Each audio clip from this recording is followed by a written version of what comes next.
Hey guys, it's Vicky, and today I'm here to share with you a book haul. It's been a little bit since I did a book haul, and I have accumulated some books here, so I'm going to go ahead and dive right in and share with you what I have purchased recently. Okay, so first up, I took a little trip to 2nd and Charles. I don't go there all too often, but it seems like every time I do, I end up picking up something. And this time I picked up American Vampire Volume 2. This is by Scott Snyder, Raphael Albuquerque, and Mateus Santaluco. Sorry if I'm pronouncing that wrong. So yeah, this is a vampire-esque series that deals with like American history with a vampire story, and I believe every volume is like a different decade. So volume 1 was mostly the 1920s, so I believe this one is going to be the 1930s. And yeah, I really like this story. I love the way that the first one ended. It was kind of like a cliffhanger type of ending, so I'm really excited to dive into the second volume and find out what's going to happen. So all of the rest of the books, I believe, yes, all of the rest of the books I picked up at library sales. There was a big one that I went to during Spookathon, I believe that was, so that was like mid-October, and then the rest I've just kind of picked up here and there. And when I go to my local library, I always check the little book sale area. So yeah, all of these I got for a really good price. The first one is one that is like dear to my childhood, and one that I hope to read with Leia because I think she'd really get a kick out of it. And it's Sideways Stories from Wayside School by Louis Sachar. I read this when I was a kid and I thought it was really funny. It's about a school that was built, was it backwards? Where there's like, I don't even remember how many floors there are, but it's really, really tall, but there's only one classroom on each floor. So every, I believe every like little chapter, like little story, it tells you a story from kind of like each classroom or like a person that goes to the school. Anyways, it's a fun one, so I couldn't pass it up when I saw it for super cheap at my library. Next, I picked up The Awakening by Kate Chopin. I want to say it's Chopin, right? I'm not sure. I'm sorry. This is a classic that I've never read, and I don't know why, because it sounds like something I would enjoy. It's about a woman who is vacationing on the coast, I believe the Gulf Coast, with her children, and she kind of, I believe she starts to have some sort of like affair with somebody, and it like awakens all of these like kind of lost thoughts and dreams and things within her. And that's all I really know about it. I think I know how the book ends too, and I'm not going to say in case it spoils things for people. I'm pretty sure I know how the book ends. Yeah, this is one that I've never read that I want to dive into, that I've heard is good. I don't know exactly when it was published. I know it takes place in the late 1800s, like the 1890s, so we'll see how it goes. Kind of staying in the classics realm, sort of, I also picked up The Wasteland and Other Poems by T.S. Eliot. There's something that I want to try in 2020, is I want to try to read more poetry, because I haven't read any in so long, and I also have Leaves of Grass sitting on my shelves, and I want to start reading more poetry. So when I saw this at the sale, I figured why not? I don't think I've probably read some T.S. Eliot, I'm sure, but I don't remember like really studying it or anything in school, so this will be a good opportunity. It'd be a quick little thing. The Wasteland is a very famous poem, so yeah, let's just see what I think of it. Next up, I picked up American Psycho by Bret Easton Ellis. I feel like everybody kind of knows this story because of the movie, but it's about a guy named Patrick Bateman, who is, he's very rich and smart and attractive and just very clean cut. He works on Wall Street. He's kind of like living the dream, but then on the side, he kills people. Yeah. And the book just kind of dives into him and his lifestyle. So I really enjoyed the movie. I've seen the movie a few times. I thought Christian Bale was like awesome in that movie, so I saw the book and I thought, you know what, I'll give it a try. Even though I know the story and everything like that, it'll be interesting to see it in this format. Then I picked up a booktube darling for sure. And that is A Man Called Eva by Frederick Bachman. This is about an old man named Uwe who is kind of notoriously known for just being very crotchety and grumpy, and he gets these new neighbors that come in. They're a young couple and they have 2 young kids, and they kind of turn his world upside down. I've heard this is very heartwarming and funny and just kind of like a feel-good sort of story. So yeah, why wouldn't I want to check it out? I read Beartown by Frederick Bachman this year and loved it. It was a 5-star read. So I definitely want to read more of his work. And this is definitely like probably one of his like most well-known books. So why not check it out? So going from like a nice heartfelt, warm sort of story, we're gonna now go to the dark side because I picked up We Need to Talk About Kevin by Lionel Shriver. This is another one where I have seen the movie and I thought the movie was really good. Figured I would check out the book as well. It's about a woman whose son, teenage son, basically is the perpetrator, or what's the word? He basically goes into his school and he kills a number of his classmates and some of the staff and is arrested and is imprisoned. And the book kind of picks up 2 years after this horrible act of violence that her son has committed.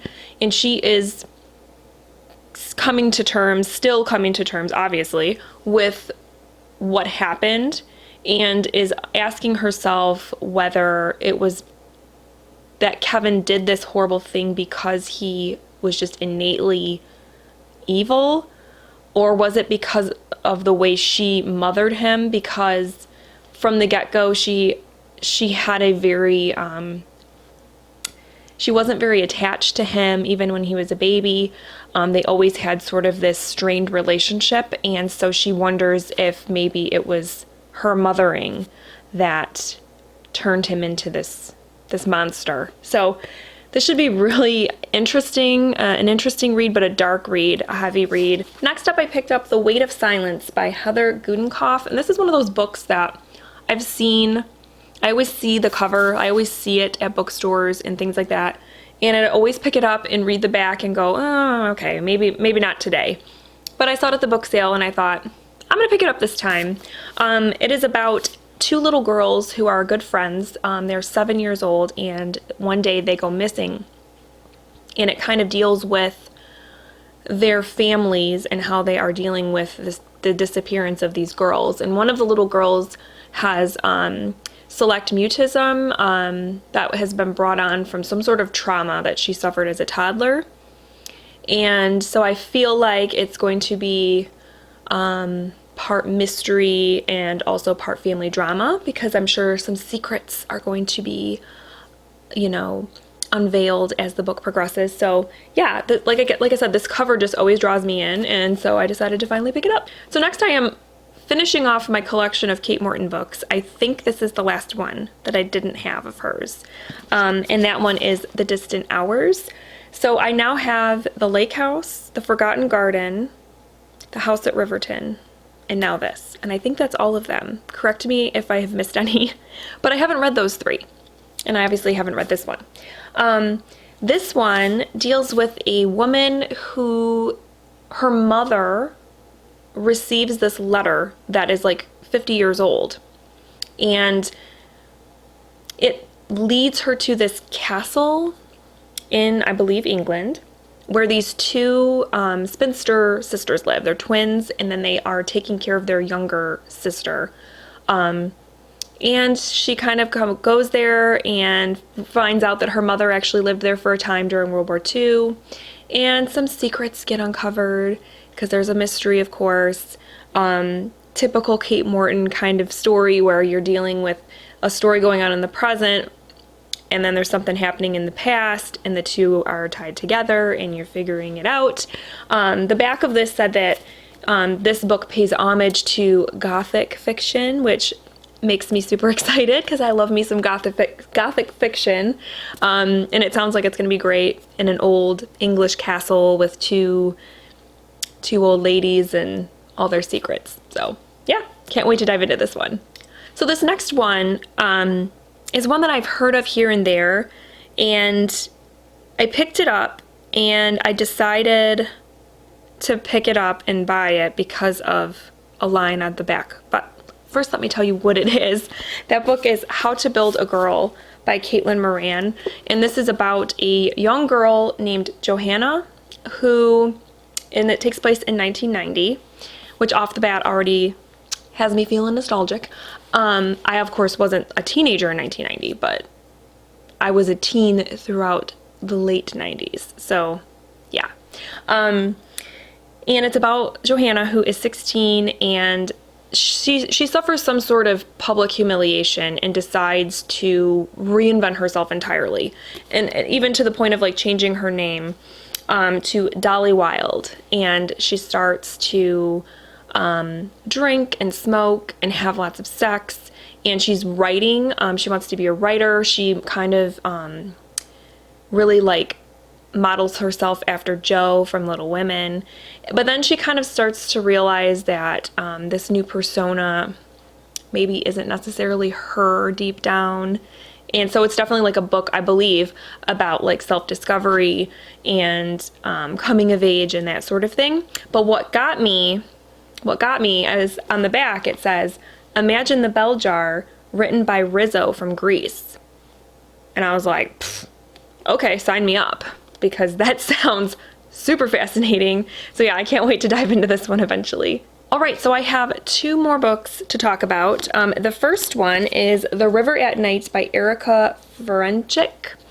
And this one deals with a woman who goes on a girls' weekend trip with a couple of her girlfriends, and they're doing like a hike and, what do you call it? Hiking and like rafting. There we go. And then something happens. There's some sort of freak accident and they're stranded and they don't have any of their supplies. And then they stumble upon this camp as they're trying to like find help. And this camp turns out isn't so great either. There's some sinister stuff going on. And then all this other stuff starts to happen. I don't know. So it sounds like a survival story, but like a thrillery sort of survival story. Very akin to maybe like Deliverance. So yeah, this should probably be good. I don't know when I will pick it up. It's giving me more like fall or spring vibes. So maybe this spring I'll pick it up. And then the last book I purchased at a library sale, I was on the fence about, because I'm on the fence about this author in general. She seems to be very polarizing. People either like her books or they don't, or there's been a couple books that people like, oh, that book was great, but then other people say that book was crap. I don't know, but I want to give her a try just because I want to give her a try. So I picked up In a Dark, Dark Wood by Ruth Ware. I know some of you are probably screaming at me right now, like, don't read it, because I've heard bad things about this, but I've also heard a few people say it was good. So I don't know. I'm going to give it a shot. It's about a woman who goes to visit an old friend from her past who she hasn't seen in a while, but they invite her to this like weekend away in this like I believe it's a very secluded house. And right away, you know, with not being there very long, she figures out, okay, this is giving me weird vibes and I want to get out of here. But then, you know, she ends up being trapped. She can't get out for whatever reason. So then all this stuff from her past starts to kind of come back to haunt her. And yeah, she wakes up 2 days later in the hospital. Oh, my phone's ringing. Hold on, sorry. So she wakes up 2 days later in the hospital and somebody is dead and she doesn't really know what happened. So she's trying to piece together what happened, what was her involvement, and all that stuff. So we'll see how it goes.